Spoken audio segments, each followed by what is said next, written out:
ಜಗಳ ಇಲ್ಲದೆ big boss show ಇಲ್ಲ ಅಂತ ಕಾಣ್ತದೆ. ಈ ಬಾರಿ ಕೂಡ ಕನ್ನಡ ಬಿಗ್ ಬಾಸ್ ಶೋನಲ್ಲಿ ಕೂಡ ಜಗಳ ತಾಂಡವವಾಡ್ತಾ ಇದೆ. ಕಳೆದ ಒಂದು ವಾರದಿಂದ ಶಾಂತಿ ನಿವಾಸದ ಥರ ಸೈಲೆಂಟ್ ಆಗಿದ್ದ ಅಶ್ವಿನಿ ಈಗ ಕೆರಳಿದ್ದಾರೆ. ಸದ್ಯ ಬಿಗ್ ಬಾಸ್ ಮನೆಗೆ ವಿಲನ್ ಎಂಟ್ರಿ ಆಗಿದೆ. ವಿಲನ್ ಅವತಾರಕ್ಕೆ ಅಬ್ಬರಕ್ಕೆ ಸ್ಪರ್ಧಿಗಳು ಕಕ್ಕಾಬಿಕ್ಕಿಯಾಗಿದ್ದಾರೆ. ಇದರ ಮಧ್ಯ ಸ್ಪರ್ಧಿಗಳ ನಾಮಿನೇಷನ್ ಟಾಸ್ಕ್ ಕೂಡ ನಡೀತಾ ಇದೆ. ನಾಮಿನೇಷನ್ ವಿಚಾರ ಬಂದಾಗ ಸ್ಪರ್ಧಿಗಳು ಕಿತ್ತಾಡಿಕೊಂಡಿದ್ದಾರೆ. ಕಾವ್ಯ ಶೈವ ನಾಮಿನೇಟ್ ಮಾಡಿದ್ದಕ್ಕೆ ರಜತ್ ಸಿಟ್ಟಾಗಿದ್ದರು. ಆಗ ರಜತ್ ಮಾತಿಗೆ ಅಶ್ವಿನಿ ಗೌಡ ಅವರು ಕೂಗಾಡಿದ್ದಾರೆ. ಧ್ರುವಂತ್ ಅವರು ಗಾಂಚಾಲಿ ಎಂದಾಗ ಅಶ್ವಿನಿ ಗೌಡ ಅವರು ಏನೂ ಮಾತಾಡಲಿಲ್ಲ. ಆದರೆ ರಘು ಅವರು ಒಂದು ಮಾತು ಹೇಳಿದಾಗ ಹಾಗೆ ಹೇಳ್ಬಾರ್ದು ಹೀಗೆ ಹೇಳ್ಬಾರ್ದು ಅಂತ ಎಂದಿದ್ದಾರೆ ರಜತ್. ನಾವು ಅಶ್ವಿನಿ ಗೌಡ ಅವರ ಜೊತೆ ಫೈಟ್ ಮಾಡೋಕ್ಕೆ ಆಗೋದಿಲ್ಲ, ಹೀಗಾಗಿ ಅವರು ಮನೆಗೆ ಹೋಗೋದು ಒಳ್ಳೆಯದು ಅಂತ ನಾಮಿನೇಷನ್ಗೆ ರೀಸನ್ ಹೇಳಿದ್ದಾರೆ.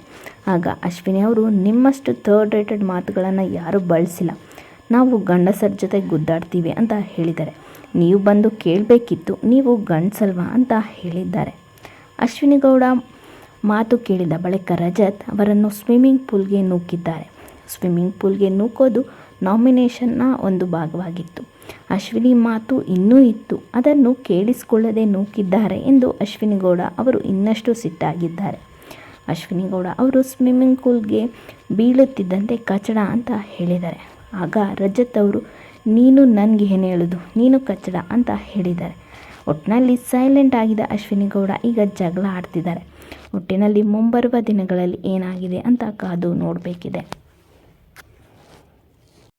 ಈ ಜಗಳಕ್ಕೆಲ್ಲ ಕಾರಣ ಕಾವ್ಯ ಶೈವ ಅವರು ಗಿಲ್ಲಿ ಮತ್ತು ರಜತ್ ಅವರನ್ನ ನಾಮಿನೇಟ್ ಮಾಡ್ತಾರೆ. ರಜತ್ ಅವರು ಒಂದೇ ಕಡೆ ಸೀಮಿತ ಆಗಿದ್ದಾರೆ ಅಂತ ಕಾವ್ಯ ಅವರು ರೀಸನ್ ಹೇಳ್ತಾರೆ. ಅದಕ್ಕೆ ರಜತ್ ಅವರು ಸಿಟ್ಟುಗೊಂಡು ಮಾತಿನ ಭರದಲ್ಲಿ ಅಶ್ವಿನಿ ಅವರಿಗೆ ಮತ್ತು ರಜತ್ ಅವರಿಗೆ ಜಗಳ ಆಗುತ್ತೆ. ಇವತ್ತಿನ ಎಪಿಸೋಡಲ್ಲಿ ಏನಾಗುತ್ತೆ ಅಂತ ನೋಡೋಣ.